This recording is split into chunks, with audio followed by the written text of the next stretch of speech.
말 한마디가 사람 마음을 완전히 바꿔놓을 때가 있습니다.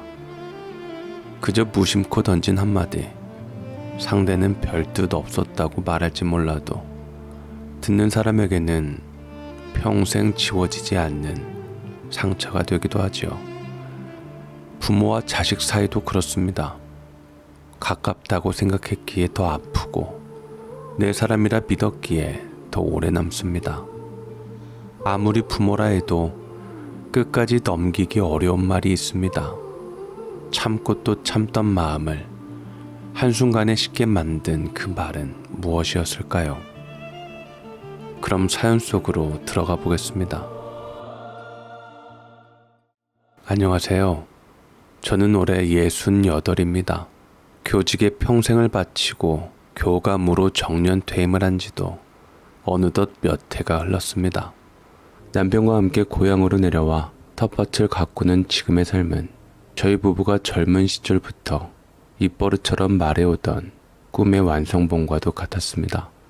아침이면 흙냄새 섞인 맑은 공기를 마시고 오후에는 호미를 들고 고추며 상추를 돌보는 소박한 일상. 그 평화로움 속에서 저는 비로소 인생에 꽉 찬 충만함을 느끼곤 했습니다. 제게는 눈에 넣어도 아프지 않을 아들이 하나 있습니다. 어릴 적부터 공부 잘하고 속 한번 썩이지 않던 녀석은 저희 부부의 자랑이자 삶의 가장 큰 보람이었습니다. 서울에서 대학을 나와 그곳에 터를 잡고 저희를 본받아 윤리교사가 되었을 때 저는 세상을 다 가진 듯 기뻤습니다. 국영수 같은 주요 과목이 아니면 어떻습니까? 팍팍한 세상 속에서 아이들에게 올바른 길을 가르치는 아들의 모습이야말로 가장 빛나는 성취라고 믿어 의심치 않았습니다. 그러던 아들이 제게 더 큰 기쁨을 안겨주었습니다. 저처럼 교사 부인을 얻고 싶다더니 새로 발령받은 학교에 앳되고 어여쁜 여교사와 5년간의 연애 끝에 결혼을 하겠다는 것이었죠. 며느리가 될 아이 서연이는 참으로 싹싹하고 예뻤습니다. 처음 인사를 오던 날 제 손을 꼭 잡으며 말하더군요. 어머님, 아버님처럼 멋진 분들 밑에서 자란 사람이라 그런지 저희 남편 정말 좋은 사람이에요. 귀하게 길러주신 남편 제게 주셔서 감사합니다. 이렇게 수줍게 웃는데 그 모습에 마음이 전부 녹아내리는 것 같았습니다. 저는 서연이를 며느리가 아닌 제게 없던 딸이라 여기기로 마음먹었습니다. 결혼 준비는 순조로웠지만 단 하나 집 문제가 마음에 걸렸습니다. 하늘 높은 줄 모르고 치솟는 서울 집값에 이제 막 사회생활을 시작한 교사 부부가 온전한 보금자리를 마련하기란 불가능에 가까웠지요. 남편과 저는 밤늦도록 머리를 맞대고 고민했습니다. 그리고 저는 제 인생에서 가장 큰 결심을 하게 되었습니다. 저희가 서울에 남겨두고 온 그 집을 아들에게 내어주기로 한 것입니다. 그 집은 단순한 재산이 아니었습니다. 시세가 15억을 넘고 곧 재개발이 될 거라는 부동산의 말보다 더 큰 가치가 담긴 곳이었습니다. 저와 남편이 교사 월급을 한 푼 두 푼 모아 처음으로 마련한 공동명의 재산이었고 그 집에서 아들을 낳고 갓난아이의 울음소리와 웃음소리로 집안을 채웠던 우리의 젊음 그 자체였습니다. 벽지에 희미한 얼룩 하나, 삐걱거리는 마룻바닥 소리 하나에도 저희 부부의 땀과 행복이 고스란히 스며 있었습니다. 그 모든 것을 아들에게 물려준다는 생각에 저는 조금도 아깝지 않았습니다. 오히려 제 삶의 역사를 아들이 이어가는 것 같아 가슴 벅차기까지 했습니다. 하지만 남편의 생각은 저와 조금 달랐습니다. 평생을 신중하고 현실적으로 살아온 남편은 아들에게 집을 주는 것을 내내 반대했습니다. 자식한테 모든 걸 다 내어주면 그걸 고마워하기보다 당연하게 여기게 되는 법이야. 당신은 사람을 너무 믿어. 남편의 핀잔에도 저는 당신 아들은 달라요. 우리 아들이잖아요. 라며 웃어넘겼습니다. 제 아들은, 제가 아는 제 아들은 결코 그럴 리가 없다고 저는 굳게 믿었습니다. 문제의 그날은 양가 상견례를 마치고 저희 집에서 조촐하게 식사를 하는 자리였습니다. 아들 내외는 연신 고개를 숙이며 감격에 겨워했습니다. 어머니 아버지, 정말 감사합니다. 이 은혜를 어떻게 다 갚아야 할지 모르겠어요. 손주 예쁘게 낳아서 행복하게 잘 살겠습니다. 며느리 서연이가 아들의 곁을 거두르며 말했을 때 저는 제 모든 것을 내어주어도 좋다고 생각했습니다. 바로 그때였습니다. 내내 조용히 술잔만 기울이던 남편이 무겁게 입을 열었습니다. 그래, 고맙다는 말은 잘 들었다. 그런데 얘들아, 세상에 공짜는 없는 법이다. 순간 식탁의 공기가 차갑게 얼어붙었습니다. 아들과 며느리의 얼굴에 떠있던 화사한 미소가 어색하게 굳었습니다. 15억짜리 집을 주었으니 그 값은 해야지. 큰 거 바라는 거 아니다. 일주일에 2-3번은 꼭 안부 전화를 했으면 좋겠고 우리가 서울에 병원 갈 일 있을 때 너희 집에서 편하게 머물렀으면 좋겠구나. 남편의 목소리는 감정 없이 단호했습니다. 아들이 황급히 분위기를 수습하려 나섰습니다. 아이 참, 아버지 뭘 그런 걸 그렇게 정색하며 말씀하세요? 아버지 어머니가 주신 집인데 그거보다 더 큰 거 말씀하셔도 돼요. 그치 여보? 아들은 애써 웃으며 며느리를 쳐다보았지만 저는 보고야 말았습니다. 제 딸이라 생각했던 서연이의 얼굴에서 스쳐 지나간 아주 찰나의 굳은 표정을 말입니다. 웃고는 있었지만 눈은 웃고 있지 않았고 손에 쥔 젓가락을 아주 미세하게 고쳐쥐는 그 모습에서 당혹스러움을 넘어선 어떤 불편한 감정을 똑똑히 읽었습니다. 아들도 며느리의 그 미묘한 변화를 느꼈는지 저희 부부의 눈치를 살피며 말끝을 흐렸습니다. 화기애애하던 분위기는 순식간에 싸늘해졌고 마치 전곡을 제대로 찔린 사람처럼 모두가 침묵했습니다. 저는 그 어색함을 견딜 수가 없어 화제를 돌렸습니다. 아이고 영감도 참 농담을 꼭 그렇게 진담처럼 하세요. 진담이지 무슨 농담을 하겠어? 내가 어디 며느리 앞에 두고 쉰소리 하는 사람이야? 그럼에도 남편은 끝까지 고집을 부렸고 저는 그만 좀 하라 했지만 남편의 모습은 사뭇 진지했습니다. 겨우겨우 식사는 끝이 났지만 제 마음속에서는 작은 돌멩이 하나가 들어앉은 듯 영 개운치가 않았습니다. 그날 밤 저는 잠을 설쳤습니다. 남편은 코까지 골며 잘 자는 듯 했지만 저는 자꾸만 며느리의 그 굳은 얼굴이 떠올라 뒤척였습니다. 아니야, 갑작스러운 말씀에 놀라서 그랬을 거야. 아직 어리니까. 시아버지가 무서웠을 수도 있지. 스스로를 다독이고 위로했지만 마음 한구석에서 피어오르는 불안감은 쉬이 가시지 않았습니다. 그것이 시작이었습니다. 제 모든 것을 내어준 가장 완벽한 선물 위에 아주 작고 희미한 균열이 생겨나기 시작한 첫 순간이었습니다. 그때는 그저 남편의 괜한 노파심과 며느리의 작은 당황스러움이 빚어낸 해프닝이라 여겼습니다. 제가 아는 제 아들은 결코 변할 리가 없다고 그렇게 믿고 싶었습니다. 그 믿음이 얼마나 어리석고 위태로운 것이었는지 저는 아주 오랜 시간이 지나지 않아 뼈저리게 깨닫게 될 운명이었습니다. 그날 남편이 던진 말은 제 마음속에 작은 가시가 되어 박혔지만 저는 애써 그것을 무시하려 했습니다. 몰디브로 신혼여행을 떠난 아들 내외에게서 걸려온 첫 전화에 그 가시는 눈 녹듯 사라지는 듯 했습니다. 새파란 바다를 배경으로 환하게 웃고 있을 아이들의 목소리는 더없이 밝고 행복했습니다. 어머님, 아버님, 여기 정말 천국이에요. 다 두 분 덕분이에요. 다음에 한번 같이 와서 모실게요. 며느리의 목소리는 꿀처럼 달콤했고 저는 그 한마디에 모든 시름을 잊고 아이들의 행복을 진심으로 빌어주었습니다. 신혼여행에서 돌아와 저희가 마련해준 집에 첫 짐을 풀던 날 며느리 서연이는 약속이라도 한 듯 전화를 걸어왔습니다. 어머님, 집이 정말 꿈만 같아요. 오늘부터 저희의 역사가 시작되는 기분이에요. 그 후로 며느리는 정말 남편이 말한 대로 일주일에 2번, 화요일 저녁과 토요일 오전에 꼬박꼬박 전화를 걸어왔습니다. 저는 화요일과 토요일이 되면 아침부터 마음이 설레었습니다. 텃밭에서 일을 하다가도 전화벨이 울릴 시간이 되면 서둘러 손을 씻고 집 안으로 들어와 수화기 옆을 지켰습니다. 며느리는 새로 들어간 학교 이야기, 장을 보다가 발견한 신기한 과일 이야기, 아들이 저녁을 먹고 소파에서 잠든 이야기 같은 소소한 일상들을 제잘거렸습니다. 그 목소리를 듣고 있노라면 서울의 그 집에 제가 함께 있는 듯한 착각이 들 정도였습니다. 남편은 소파에 앉아 신문을 보는 척 하면서도 귀는 온통 제 통화에 쏠려 있는 것을 저는 알고 있었습니다. 통화가 끝나면 남편은 무심한 척 별일 없다더냐 묻곤 했고 저는 그럼요 아주 잘 지낸대요 라며 의기양양하게 대답했습니다.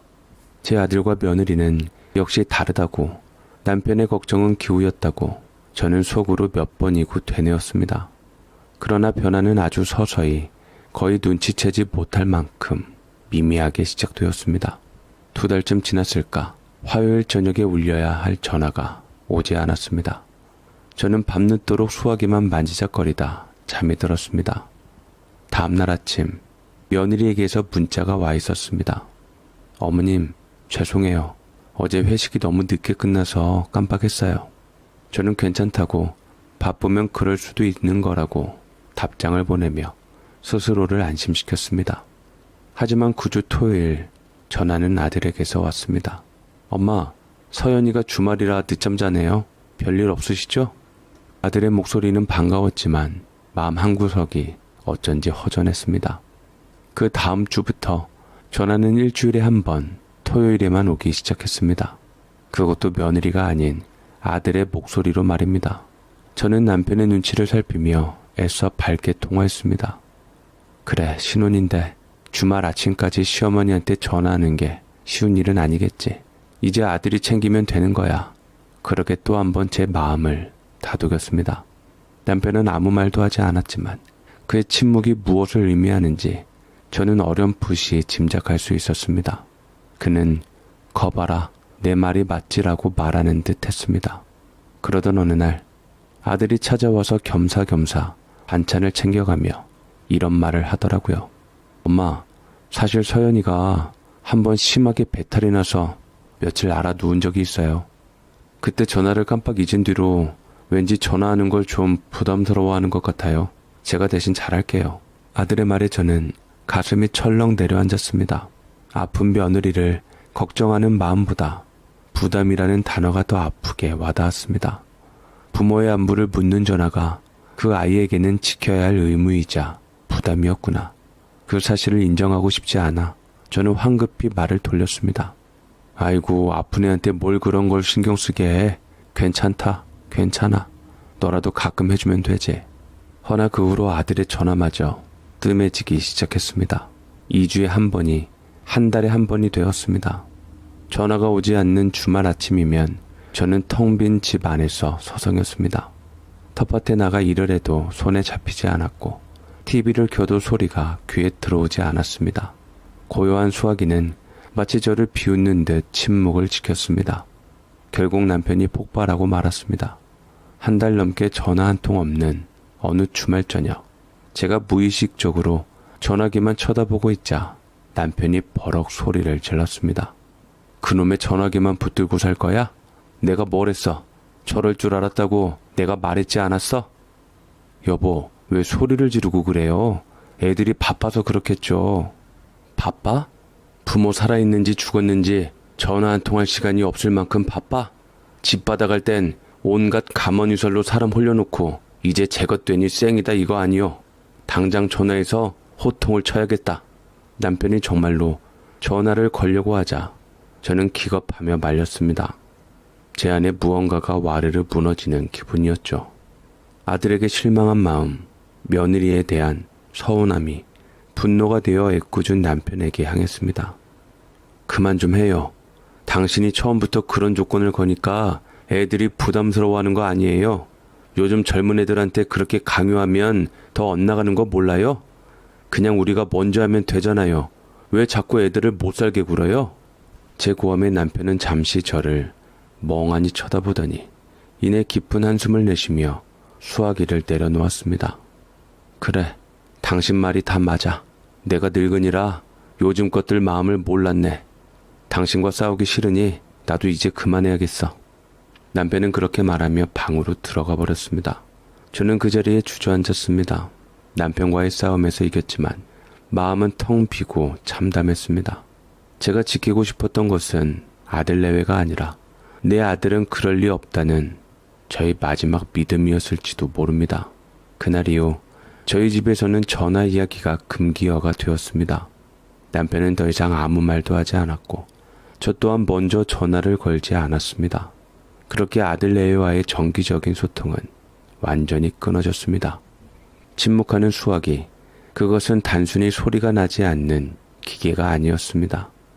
그것은 15억짜리 집과 맞바꾼 아들 내외의 마음이었고 서서히 식어가는 관계의 온도였으며 제 헌신이 부담으로 전락해버린 서글픈 현실의 증거였습니다. 저는 그 침묵의 무게를 온몸으로 견뎌내야 했습니다.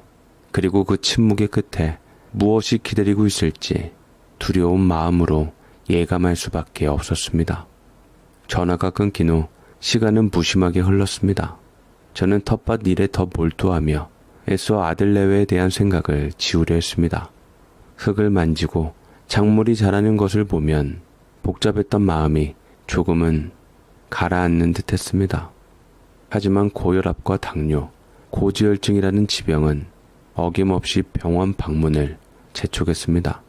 정기 검진일이 다가오자 저는 어쩔 수 없이 서울에 가야만 했습니다. 마침 오랜 친구들의 동창회 날짜가 겹쳐 겸사겸사 며칠 머물다 올 계획을 세웠습니다. 오랜만에 아들에게 전화를 거는 손이 미세하게 떨렸습니다. 무슨 말을 먼저 꺼내야 할까? 혹시라도 귀찮아하면 어쩌나? 온갖 생각이 머릿속을 스쳤습니다. 다행히 전화를 받은 아들의 목소리는 밝았습니다. 엄마, 웬일이세요?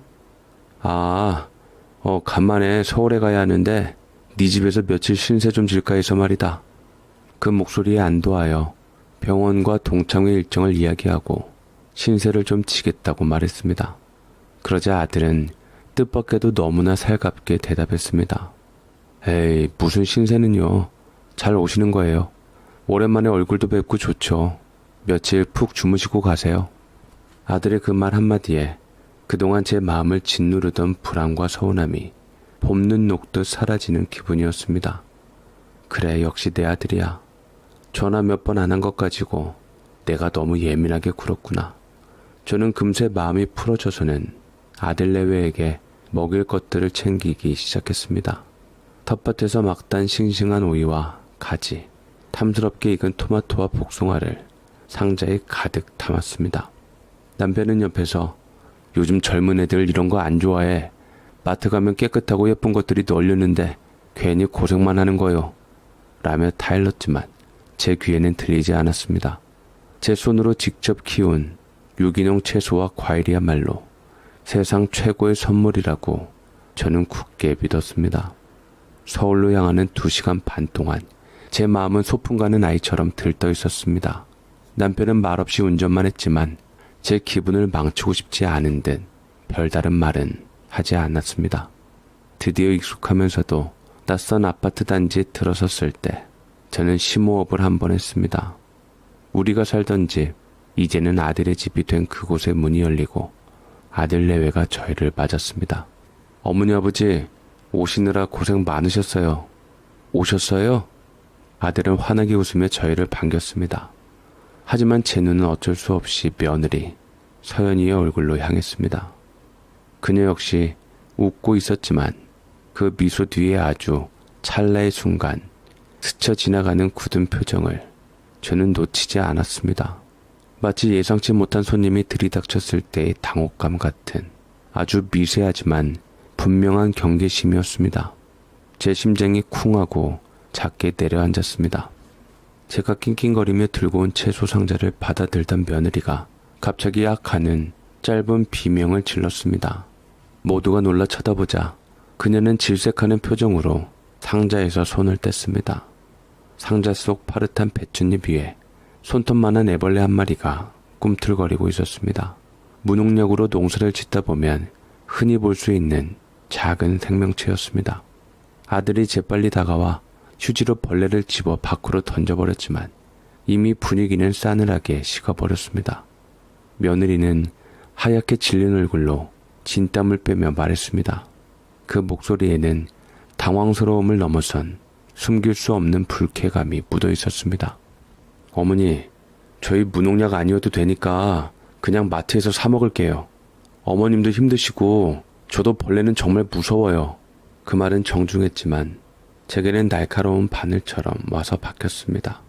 제 정성과 사랑이 고작 벌레 한 마리 때문에 힘들고 무서운 곳으로 치부되어 버린 순간이었죠. 아, 그래. 잘 보고 가져온다고 했는데 미안하구나. 저는 죄인처럼 고개를 숙이며 사과했습니다. 남편은 이런 일이 벌어질 줄 알았다는 듯 길게 하품을 하며 식탁 의자에 털썩 주저앉았습니다. 배고픈데 대강 밥이나 먹자꾸나. 며느리는 잠시 미간을 찌푸리더니 이내 아무 말 없이 부엌으로가 밥을 차리기 시작했습니다. 아들은 그런 며느리와 저희 부부 사이에서 어쩔 줄 몰라하며 눈치만 살폈습니다.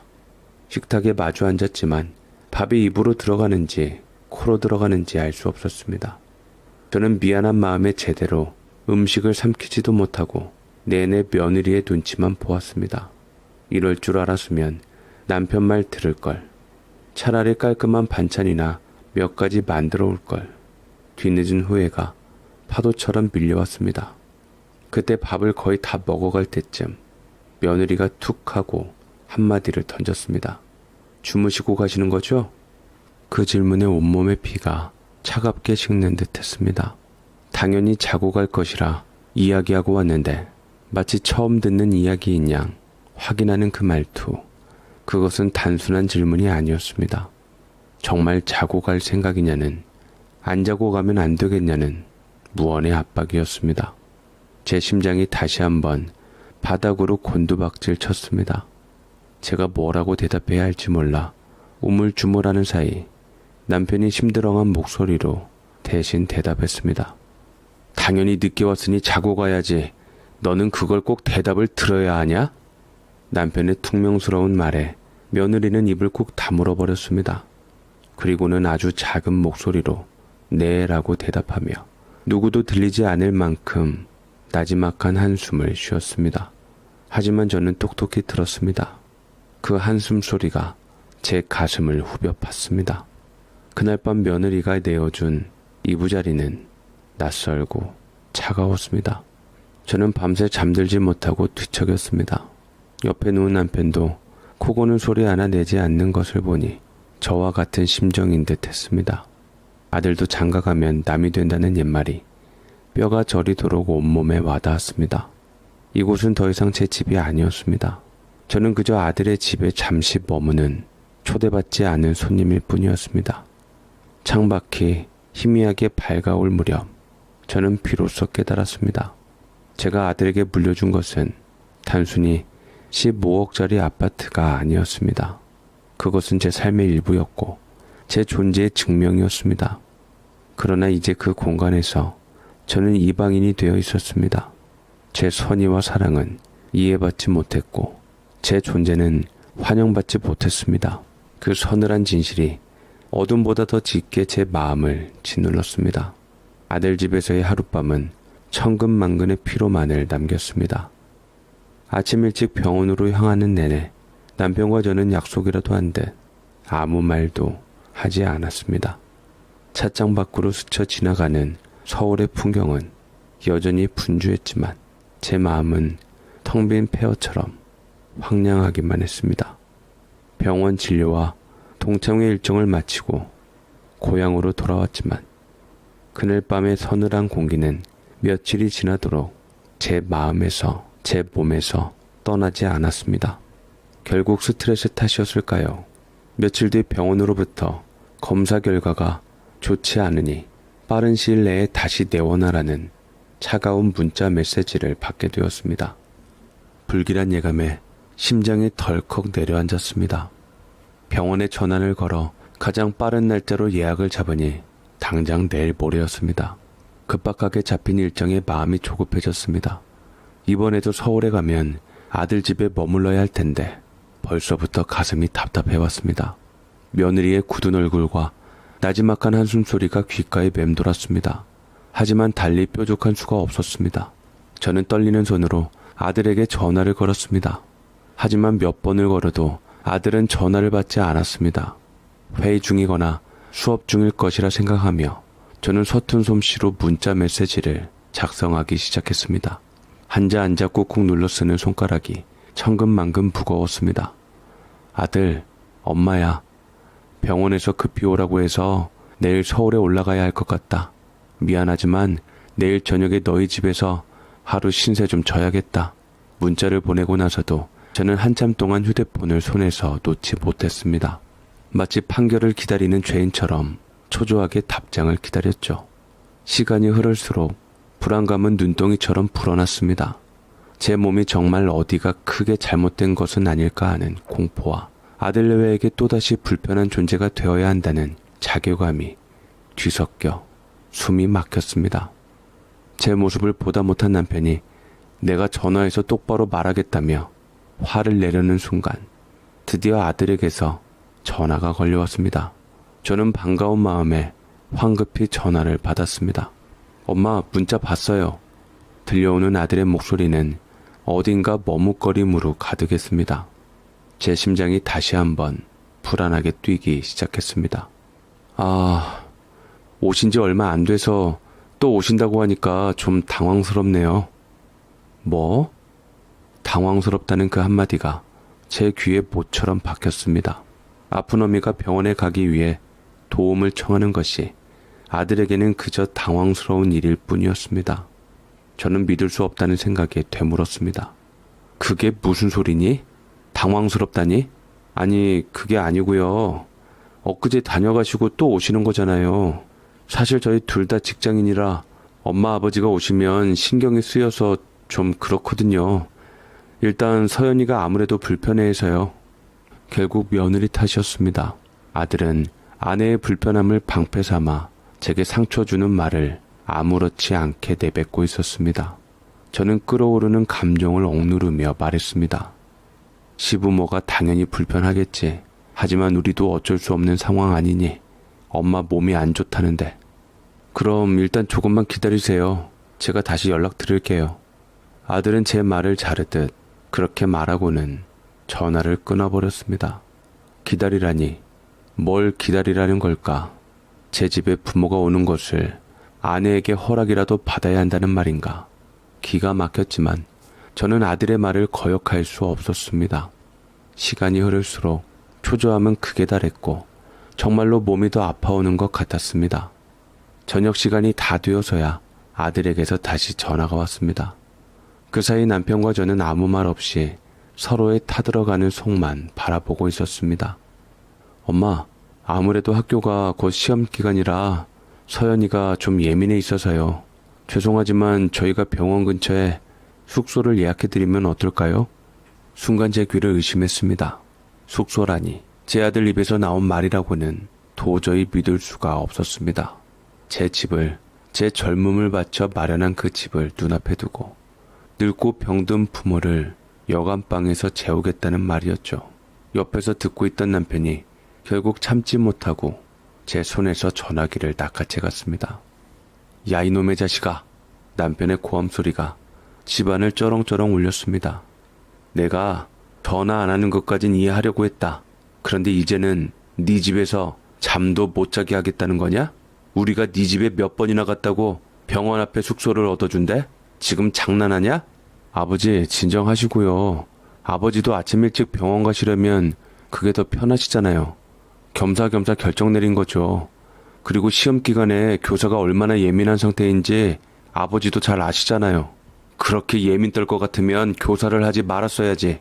나는 시험 기간에 예민한 상태인 거 모른다. 잔말 말고 집 비워놔라. 더 이상 긴 말 안 한다. 남편은 그렇게 씩씩거리며 전화를 끊어버렸습니다. 집안에는 무거운 침묵만이 흘렀습니다. 저는 온몸에 힘이 빠져 그 자리에 주저앉고 말았습니다. 눈물이 핑 돌았지만 남편 앞이라 애써 참았습니다. 다음날 서울로 향하는 차 안의 공기는 납덩이처럼 무거웠죠. 저는 남편의 팔을 붙잡고 말했습니다. 그냥 아들이 예약해준 숙소로 가요.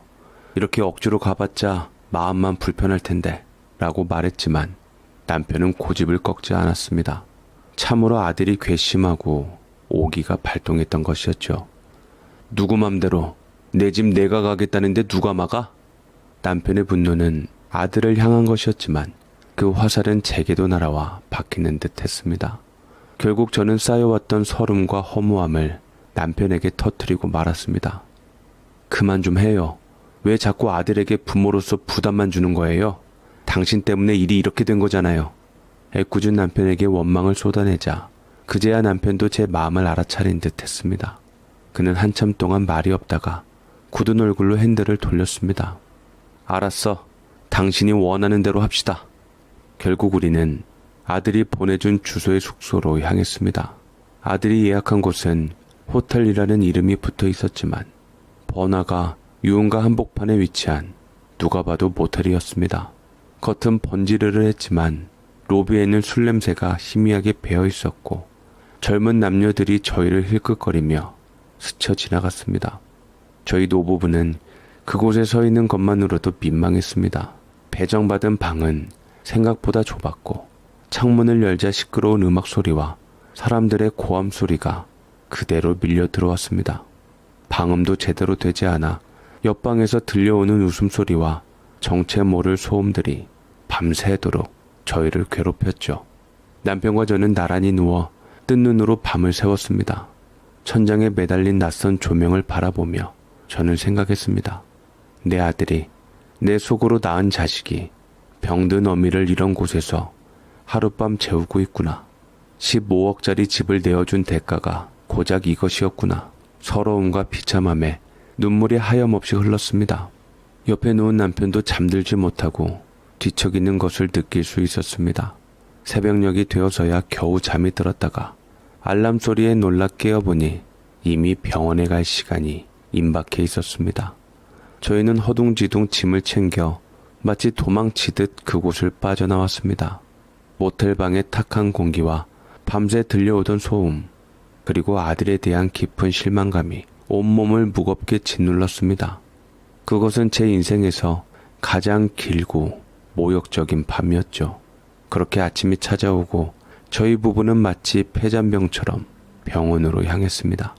밤새 잠을 설친 탓에 머리는 깨질 듯 아팠고 온몸은 천근만근 무거웠습니다. 의사는 제 얼굴을 보더니 어디 또 불편하신 곳 있으세요? 안색이 너무 안 좋으시네요. 라며 걱정했지만 저는 차마 아들 때문에 잠을 설쳤다는 말을 할 수가 없었습니다. 그저 오는 길이 멀어서 좀 피곤해서 그렇습니다. 라고 둘러댈 뿐이었죠. 재검사를 받고 새로운 약을 처방받는 내내 제 마음은 짙은 안개 속을 헤매는 듯 했습니다. 몸이 아픈 것보다 아들에 대한 실망감으로 마음이 병들어가는 것이 더 고통스러웠습니다. 병원을 나서자 남편이 제게 물었습니다. 이제 어떡할 거야? 바로 내려갈 거야? 쌓인 얘기는 하고 가야 할 것 같은데. 남편의 목소리에는 분노와 체념이 뒤섞여 있었습니다. 저는 차마 발걸음이 떨어지지 않았습니다. 이대로 돌아가면 아들에 대한 원망과 미움이 제 마음속에서 괴물처럼 자라날 것만 같았습니다. 지난밤 남편이 아들에게 호통을 친 것도 마음에 걸렸습니다. 아무리 그래도 자식인데 얼굴이라도 한번 보고 밥이라도 한 끼 같이 먹고 오해가 있다면 풀고 싶었습니다. 어쩌면 아들도 저희에게 미안한 마음을 가지고 있을지도 모른다는 신랄 같은 희망을 붙잡고 싶었습니다. 여보, 쌓인 얘기는 하지 말고 그냥 얼굴이라도 한번 볼 겸 저녁이라도 같이 먹자고 해봅시다. 당신이 너무 화를 내서 아들도 마음이 편치 않을 거예요. 아직도 그놈한테 미련이 남았어? 마음이 편치 않은 건 우리가 아니라 그놈이어야지. 제 말에 남편은 기가 막히다는 듯 헛웃음을 쳤습니다. 하지만 남편은 제 고집을 꺾지 못하고 마지못해 고개를 끄덕였습니다. 저는 다시 한번 떨리는 손으로 아들에게 문자를 보냈습니다. 아들, 검사 잘 마쳤다. 저녁이나 같이 먹고 내려가고 싶은데 시간 괜찮겠니? 곧바로 답장이 왔습니다. 네, 엄마. 일단 퇴근하고 연락드릴게요. 저는 그 짧은 답장에서 긍정의 신호를 읽으려 했었습니다. 그래, 저녁은 같이 먹을 모양이구나. 하지만 퇴근 시간까지는 아직 몇 시간이나 남아 있었습니다. 저희 노부부는 갈 곳이 없었습니다. 공원에 멍하니 있으며 비둘기 구경을 하다가 날씨가 너무 더워서 저희는 병원 근처의 한 카페에 들어가 시간을 보내기로 했습니다. 카페 창가에 앉아 오가는 사람들을 할 일 없이 바라보았습니다. 젊은 연인들은 서로를 보며 웃음꽃을 피우고 친구들은 수다를 떨며 즐거운 시간을 보내고 있었습니다. 그 평범한 풍경 속에서 저희 부부의 모습은 섬처럼 외롭고 초라했습니다. 커피는 이미 다 식어 쓴맛만 남았지만 저희는 자리에서 일어날 수가 없었습니다. 시간이 흐를수록 초조함은 더해갔고 남편은 연신 손목시계를 들여다보며 깊은 한숨을 내쉬었습니다. 어느덧 해가 저물고 거리에 가로등이 하나둘 켜지기 시작했습니다. 아들의 퇴근 시간은 이미 훌쩍 지났지만 휴대폰은 여전히 잠잠했습니다. 제 마음속에서 신랄 같던 희망이 점점 사그라들고 그 자리를 불안과 의심이 채워갔습니다. 혹시 잊어버린 건 아닐까? 아니면 일부러 연락을 피하는 건가?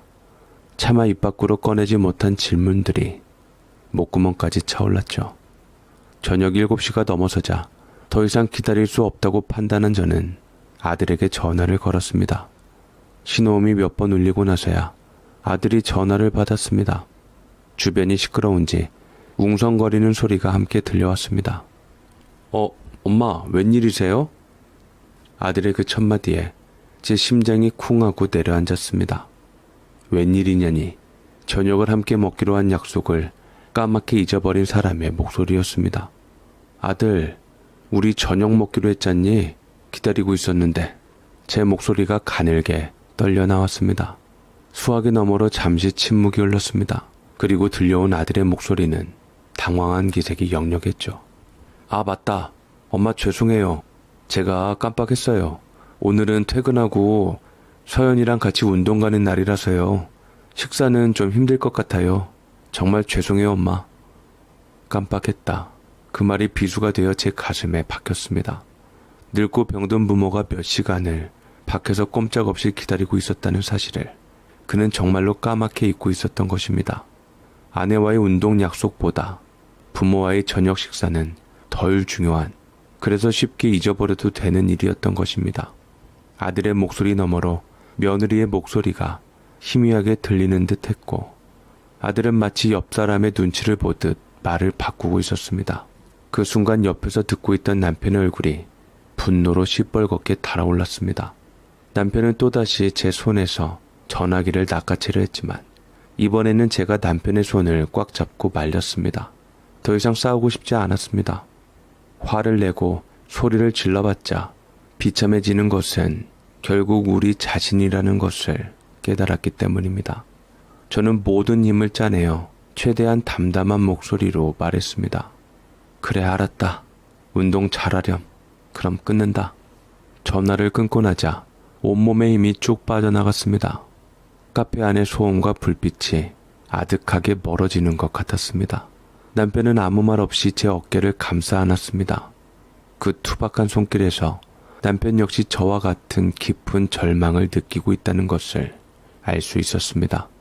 저희는 결국 아들 얼굴도 보지 못한 채 카페를 나왔습니다. 텅 빈 속을 채우기 위해 근처 식당에 들어가 저녁을 시켰지만 밥알이 모래알처럼 씹혔습니다. 마주 앉은 남편의 얼굴에도 제 얼굴에도 깊은 그늘이 드리워져 있었습니다. 식탁 위에는 김이 모락모락 나는 음식들이 놓여 있었지만 그 식탁은 세상에서 가장 차갑고 텅 빈 공간이었습니다. 그날 밤 저희는 새벽이 되어서야 고향집에 도착했습니다. 어둠 속에서 운전하는 남편의 지친 옆모습을 보며 저는 생각했습니다. 아들에 대한 마지막 기대마저 산산조각 나버린 지금 우리에게 남은 것은 무엇일까? 텅 빈 식탁 위로 허무하게 흩어지던 저녁의 온기처럼 우리의 관계도 그렇게 차갑게 식어버린 것일까? 그날의 빈 식탁은 제 마음속에서 영원히 지워지지 않을 상처로 남게 되었습니다. 서울에서 돌아온 며칠 동안 집안에는 무거운 침묵이 감돌았습니다. 남편은 말이 없었고 저 또한 입을 열 기운조차 없었습니다. 텅 빈 식탁의 기억은 쓴 재처럼 마음속에 남아 숨을 쉴 때마다 사각거리며 저를 괴롭혔습니다. 아들에 대한 실망감은 이제 분노를 넘어 깊은 체념으로 변해가고 있었습니다. 그래, 이제 다 끝났다.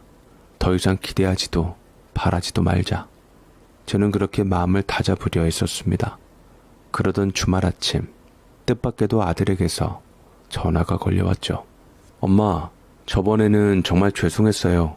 제가 정신이 없어서. 변명을 늘어놓는 아들의 목소리에 저는 아무런 감흥도 느끼지 못했습니다.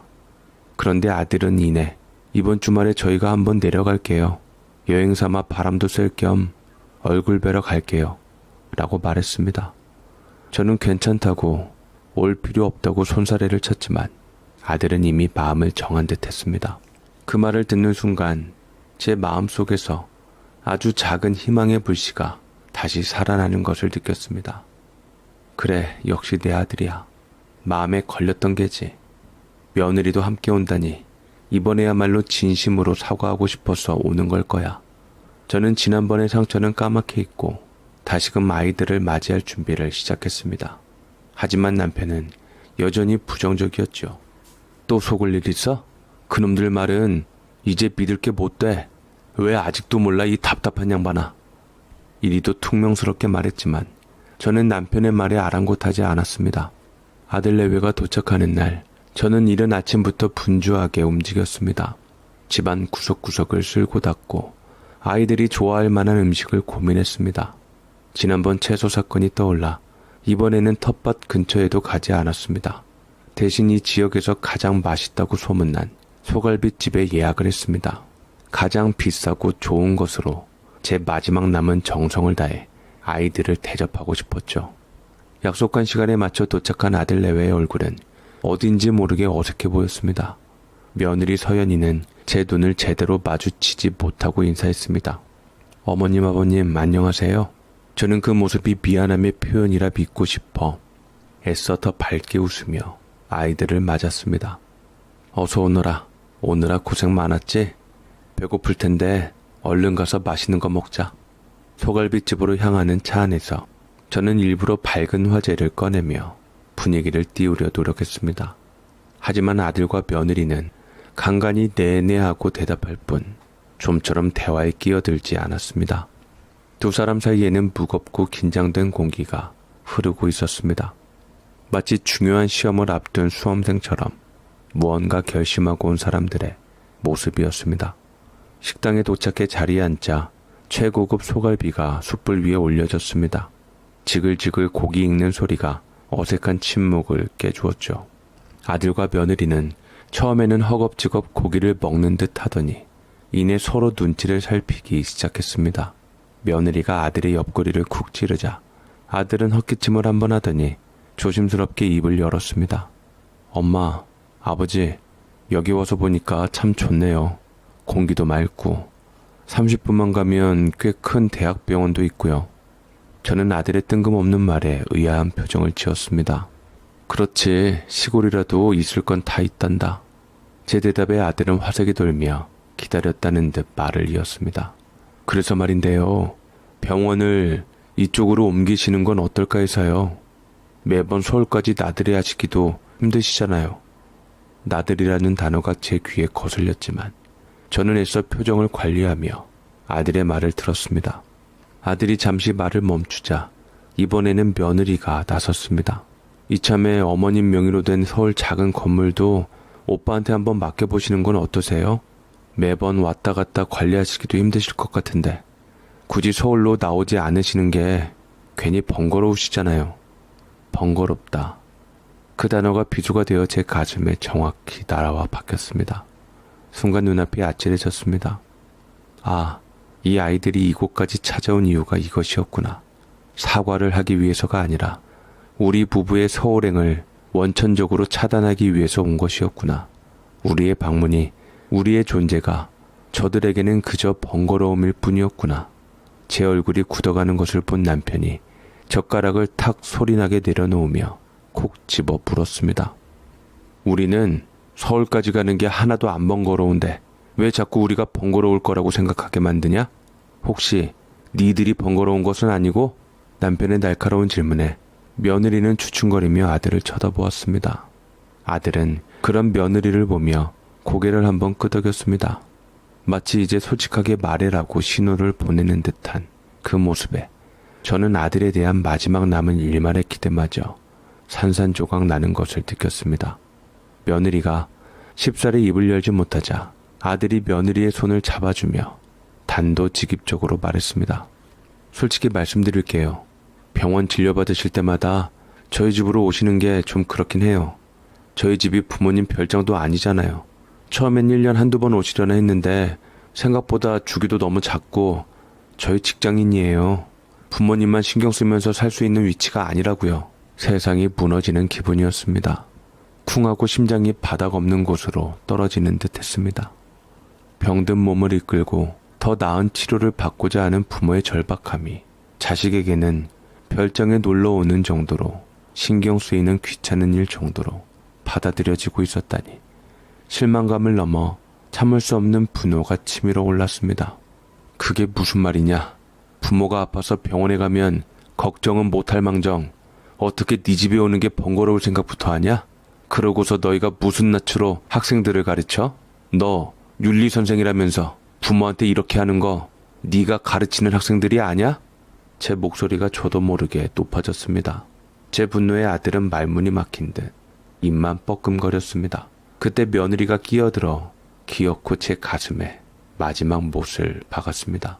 어머님, 저희 친정 부모님도 저희 오빠한테 집 해주셨지만 이렇게 당연하다는 듯이 집에 드나들지 않으세요. 아까 오빠 말대로 저희 직장인인데 저희 입장도 좀 생각해 주셔야죠. 차라리 정 오셔야겠으면 저희한테 숙박비를 요구하세요.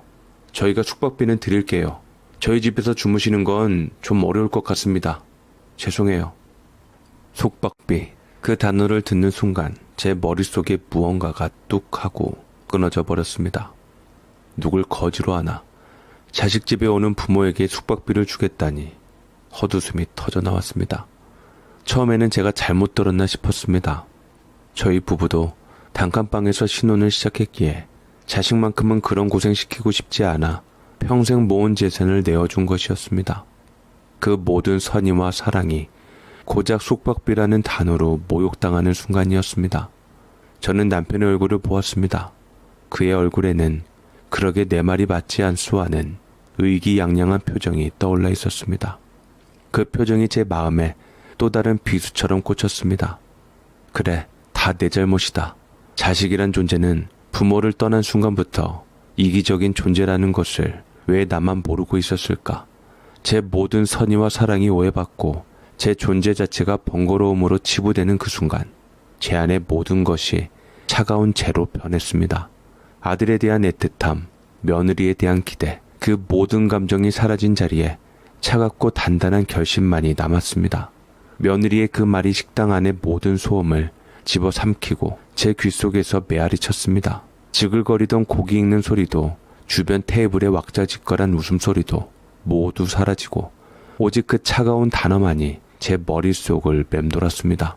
순간 제 안에서 무언가 단단히 벼려왔던 것이 툭 하고 부러지는 소리가 났습니다.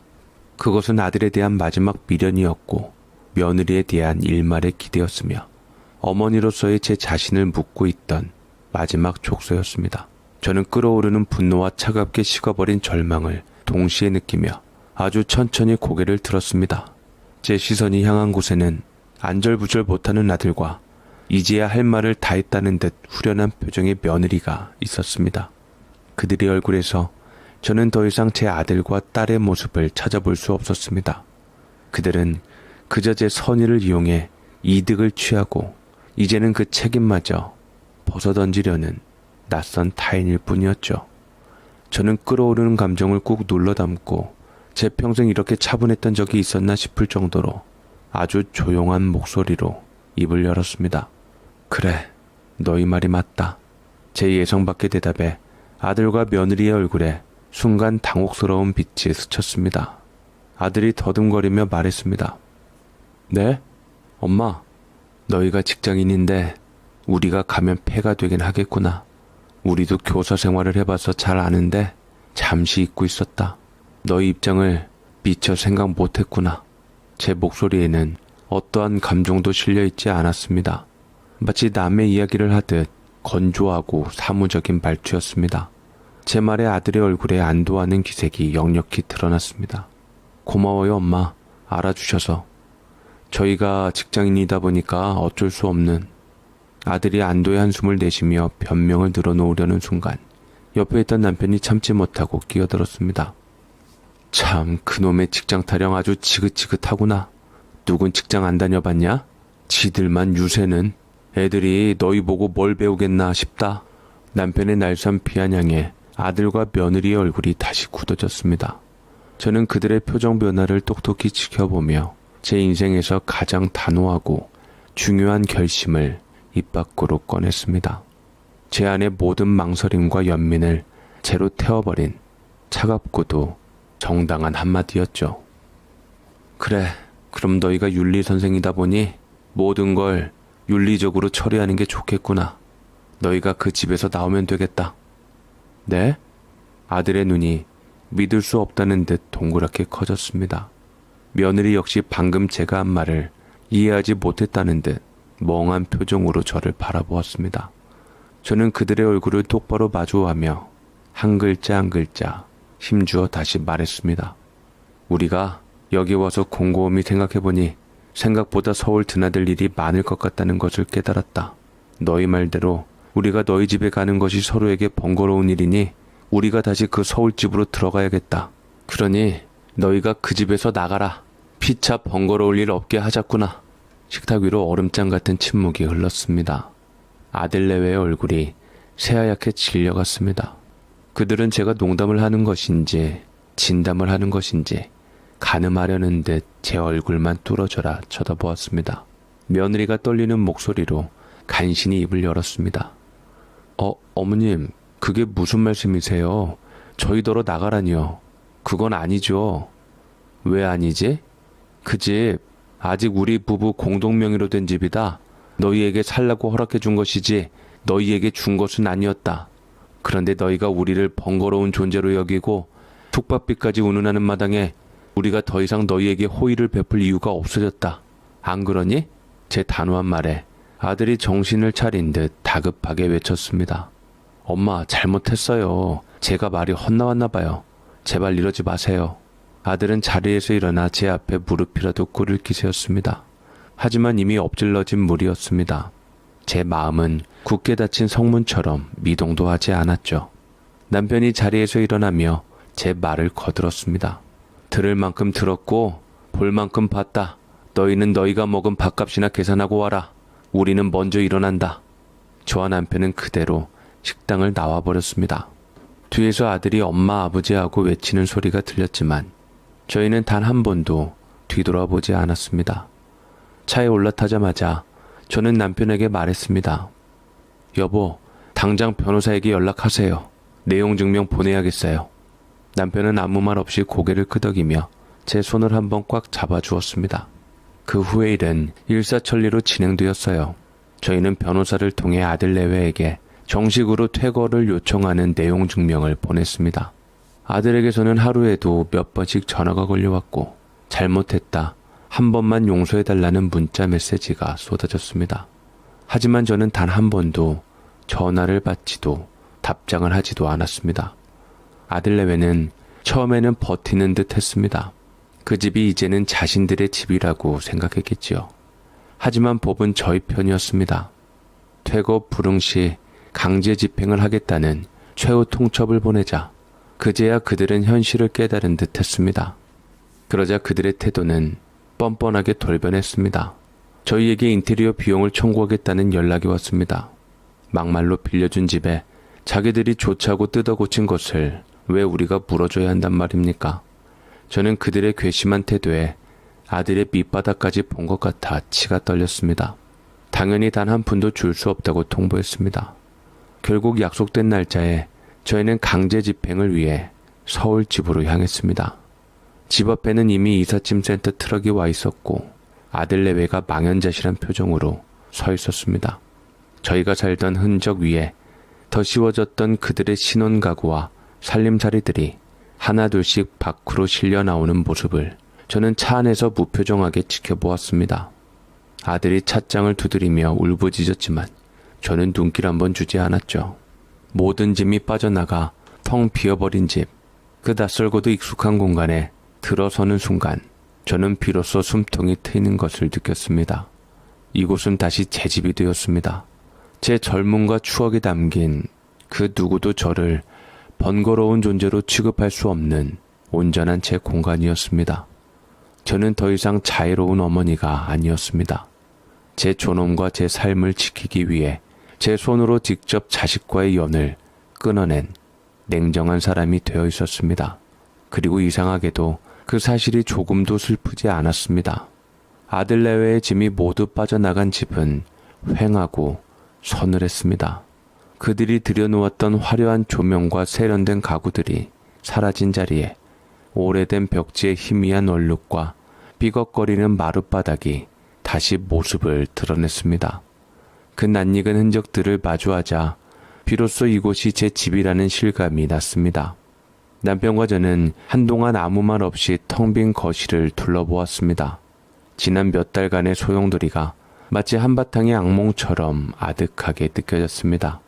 처음 아들에게 퇴거를 통보했을 때 저는 다시 고향 집으로 돌아갈 생각이었습니다. 아들이 집에 대한 미련을 버리게 하려는 충격요법이었고 내뱉은 말에 책임을 지는 모습을 보여주기 위함이었습니다. 하지만 텅 빈 집을 정리하며 며칠을 머무는 동안 제 마음은 조금씩 변하기 시작했습니다. 아침에 눈을 뜨면 창밖으로 보이는 익숙한 아파트 단지의 풍경이 저를 반겼습니다. 병원까지는 걸어서 10분이면 닿았고 근처 시장에는 싱싱한 식재료가 넘쳐났습니다. 저희가 시골로 내려간 사이 아파트 주변에는 멋진 공원이 생겼고 동네 분위기는 한결 화사하고 활기차져 있었습니다. 남편과 저는 저녁 식사 후 공원을 산책하며 이래서 다들 서울 하는가 보, 편리하고 좋기는 좋구려 라는 말을 나누었죠. 시골 생활도 좋았지만 나이가 들수록 병원 가까이 사는 것이 얼마나 중요한지, 그리고 도시의 편리함이 주는 안락함이 얼마나 큰 것인지 새삼 깨닫게 되었습니다. 맘만 먹으면 근처 주말 농장을 분양받아 텃밭을 가꾸는 소일거리도 얼마든지 할 수 있었습니다. 굳이 고향으로 돌아가야 할 이유를 찾을 수가 없었습니다. 여보, 우리 그냥 여기서 사는 건 어때? 제 제안에 남편은 잠시 저를 바라보더니 이내 고개를 끄덕였습니다. 당신 뜻대로 합시다. 나도 이제 시골 가서 운전하고 다니는 게 슬슬 힘에 부치던 참이었어. 그렇게 저희 부부는 다시 서울 사람이 되었습니다. 고향집은 주말에 쉬러 가는 별장으로 남겨두고 저희의 주소지를 다시 이 집으로 옮겼습니다. 처음부터 서울에 계속 살았더라면, 혹은 남편의 말대로 아들에게 집을 주지 않았더라면 자식의 속내를 들여다보며 가슴 찢어지는 일은 없었을 텐데 하는 생각에 가슴이 답답해지기도 했습니다.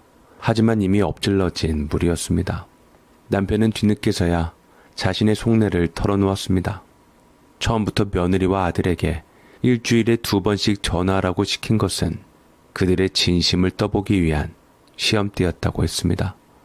나는 그때부터 알아봤어. 그깟 전화 한 통하는 게 뭐라고 그리 부담스러워하는지. 그때부터 이 사단이 날 줄 알았지. 남편의 말에 마음이 아팠지만 그의 해안을 탓할 수는 없었습니다. 결국 모든 것은 제 어리석은 믿음과 헛된 기대가 불러온 결과였으니까요. 아들 내외의 소식은 간간히 들려왔습니다. 듣자 하니 며느리 친정에서 보태준 돈과 그동안 둘이 모아놓은 돈, 그리고 받을 수 있는 최대치의 대출까지 끌어당겨 서울 변두리의 작은 빌라에 전셋집을 겨우 얻었다고 했습니다. 두 사람이 근무하는 학교에서는 꽤 거리가 멀어 출퇴근길이 고되고 신혼가구를 다 들여놓기에는 집이 턱없이 좁다는 이야기도 들렸습니다. 가끔 모르는 번호로 전화가 걸려왔습니다. 받으면 어김없이 아들의 목소리가 들려왔죠. 엄마, 저예요. 저는 아무 말 없이 전화를 끊어버렸습니다. 마음이 약해질까봐 두려웠죠. 용서를 구하는 아들의 목소리를 듣고 있노라면 또다시 어미의 마음으로 돌아가 모든 것을 용서하고 보듬어주고 싶어질까 겁이 났습니다. 저는 더 이상 자식에게 실망하고 상처받으며 살고 싶지 않았습니다. 어느 날 저녁 남편과 함께 텔레비전을 보고 있는데 휴대폰에 장문의 문자 메시지가 도착했습니다. 아들이 보낸 것이었습니다. 엄마, 아버지 죄송합니다. 저희가 정말 어리석고 철이 없었습니다. 부모님이 주신 선물이 얼마나 크고 소중한 것이었는지 모든 것을 잃고 나서야 깨닫게 되었습니다. 매일 아침 비좁은 집에서 눈을 뜨고 붐비는 지하철에 몸을 실어 출퇴근을 하면서 저희가 얼마나 큰 복을 누리고 살았는지 뼈저리게 느끼고 있습니다. 서연이도 많이 후회하고 울었습니다. 저희가 정말 잘못했습니다. 한 번만 더 기회를 주시면 안 될까요? 평생 부모님 은혜 잊지 않고 잘 모시겠습니다. 저는 그 긴 문자를 몇 번이고 반복해서 읽었습니다. 눈물이 핑 돌았지만 흐르지는 않았습니다. 제 마음속에서 아들은 이미 지워진 존재였기 때문일까요? 아니, 어쩌면 지운 것이 아니라 아주 깊은 곳에 묻어둔 것일지도 모릅니다.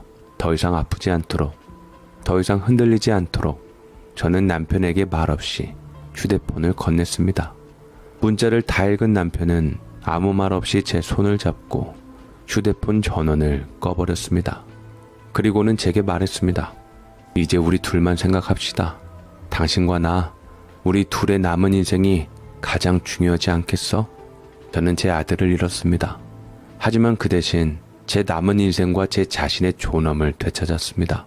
이제 저는 더 이상 누구의 어머니가 아닌 오롯이 윤미정이라는 이름으로 살아가려 합니다.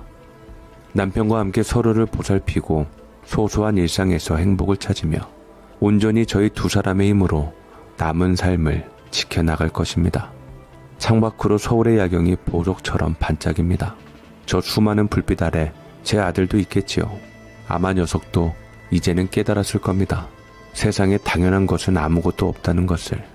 그리고 부모의 사랑이라는 가장 큰 재산을 제 발로 걷어찬 대가가 얼마나 혹독한 것인지를 말입니다. 그것이 제가 아들에게 줄 수 있는 마지막 윤리 교육일지도 모르겠습니다. 제 사연 들어주셔서 진심으로 감사드립니다.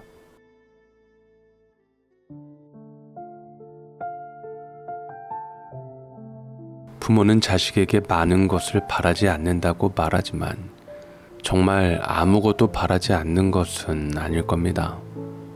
아플 때 한 번쯤 걱정해주는 말, 멀리서 찾아왔을 때 반겨주는 얼굴, 기다리게 했으면 미안해하는 마음, 그 정도는 부모도 받아도 되는 사랑이겠지요. 사연에서 가장 아팠던 건 무엇을 빼앗겼느냐가 아니라 내가 준 마음이 상대에게는 부담으로만 남았다는 사실이었습니다. 하지만 끝내 무너지지 않았습니다. 자식을 미워해서가 아니라 더는 스스로를 초라하게 만들지 않기 위해 조용히 선을 그었습니다. 사랑도 중요하지만 내 마음을 지키는 일도 그만큼 중요하다는 생각이 듭니다. 오늘도 끝까지 함께 해주셔서 감사드립니다.